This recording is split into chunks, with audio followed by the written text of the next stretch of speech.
Hey scholars, you are joining me for chapter 21 of The Skin I'm In. I just want to give you a recap so far.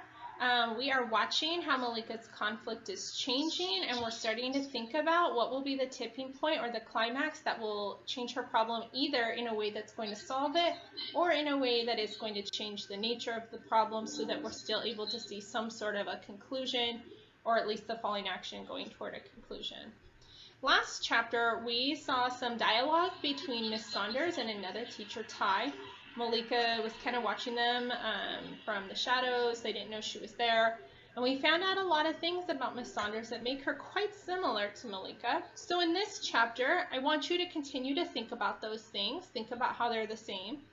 And then the question I want you to be asking yourself as you read is, how is this new knowledge about Miss Saunders going to affect Malika?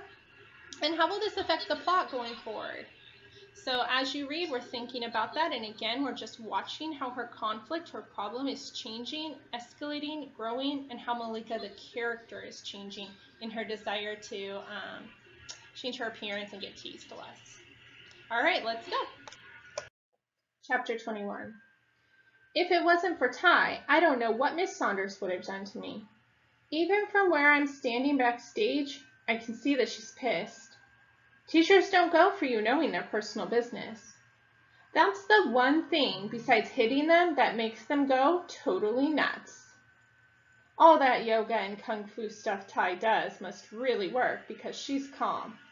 Real chilled out. Miss Saunders is fidgeting. She's sitting there with her arms crossed.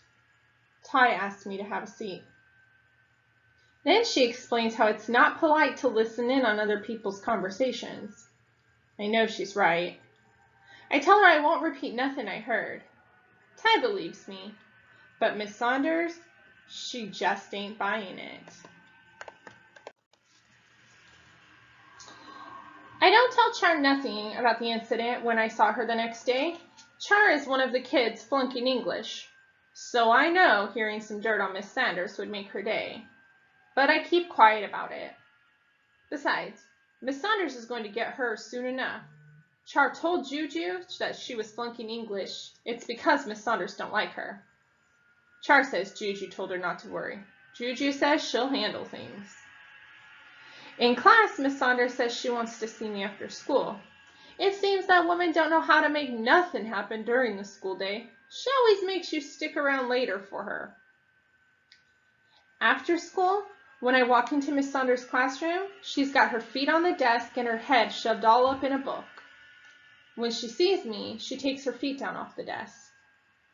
Good, you came, she says. Sit down. I sit down and hope she's going to make it quick. Miss Saunders is suited down and buttoned up tight like usual. Today, she's got on a blue suit with gold buttons, the same kind they got on Navy uniforms. I wanted to speak with you, Malika. Miss Saunders starts rubbing her hands together, cracking her knuckles. About your diary. We never did discuss it. How is it coming along?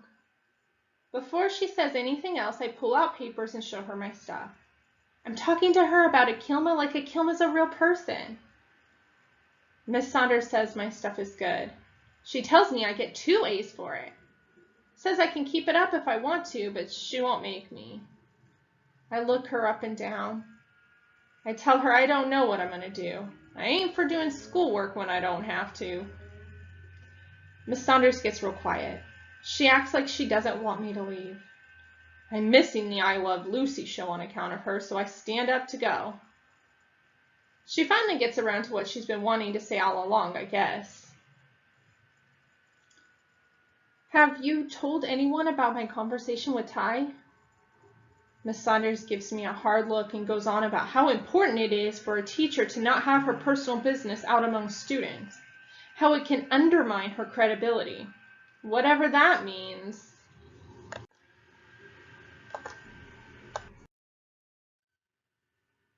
Well, you don't need to worry, I say, coming closer to Miss Saunders' desk. I ain't telling. Some teachers got pictures of their family on their desks, their kids, husbands, even their dogs. Ty got pictures of this little Korean girl she sends money to every month. Miss Saunders ain't got nothing or nobody on hers. It's like she ain't got no life except for her life at work. Miss Saunders gets up and paces the room. She don't know what to say next, I can tell. All this walking around she's doing is starting to get to me. Go to the blackboard and start drawing on it. You act like you're the only one in the world who's been teased, I say, looking her right in the eyes. Please, look at me. Miss Saunders stiffens up. I keep talking. Some of us is the wrong color. Some of us is the wrong size or got the wrong face. But that don't make us wrong people, now does it? I sit myself on the desk and put my feet up, like Miss Saunders had done. Shoot, I know I got my good points too. Miss Saunders cracks a smile. Malika, you have a lot of good points, she says. Then she says how good I am at writing and math, and she starts in on me about bringing up my grades. Before she gets too far, I ask, you got any friends? Miss Saunders hunches her shoulders. I've had a few in my time. It's hard to keep them with all the traveling I did in my corporate job. Ty and you are buddies, right? Girl, you ask 1,000 questions, Miss Saunders says. Then she answers me straight. Yeah, Ty and I have been friends since college. Ty was the one that suggested I come here to McClinton. I gather my books and prepare to leave. I'm glad you've got one friend, I say.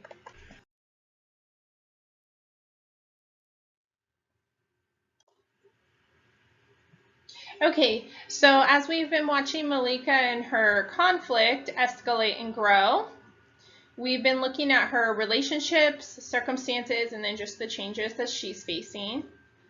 We've seen her kind of struggle to find strength and to decide which relationships to pursue and which ones are helping her grow. And in the past couple chapters, we've really seen some interesting information here about Miss Saunders. And one really interesting turn of event that I saw in this particular chapter is that Miss Saunders revealed some information about getting bullied last chapter. And now Malika and her are discussing it. Malika's conflict is the same as Miss Saunders, but instead of Miss Saunders having words of wisdom for Malika, we find Malika encouraging Miss Saunders. Malika is the one who goes to her and says, look, yeah, your face gets you teased, but that doesn't make you less of a person. She's the one being the grown-up. So this is an example of Malika having quite a bit of strength, I would say, to talk to a teacher in that way. But I do wonder if she'll be able to keep that strength into the next few chapters, and if she does, how that will help her conflict and how it will affect her relationship with Miss Saunders. And then, of course, Char, who hates Miss Saunders, how will that affect that relationship? Hopefully you're enjoying the book. Take note, you do have another assignment this week with this book, so I will be back this week to read chapter 22, and I hope that you'll join me.